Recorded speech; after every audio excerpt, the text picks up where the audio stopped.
So I need you to clarify something for us, please, Yusra.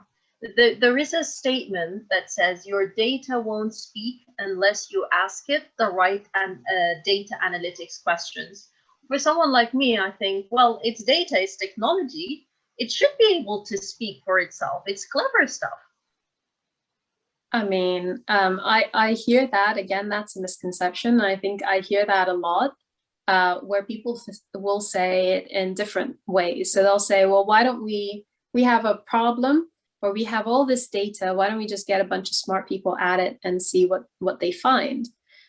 You can do that, but that is not the most efficient way to do this. And ultimately, your quote, which I completely agree with, it's if you want the fastest, most valuable responses from data, what you need to do is have a question that you'd like to answer.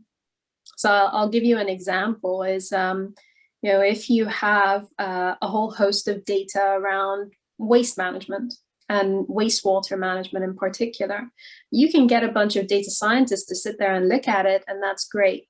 But if your question is, what is my population size, and what proportion of those individuals don't have access to clean water, or have some serious challenges in terms of that access, and who do I need to support?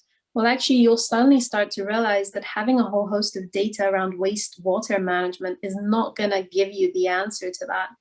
So starting off with the question, going to find the data that will help you answer that question. So in that example, you want to know population size by location. You want to know volumes of clean water statistics related to that.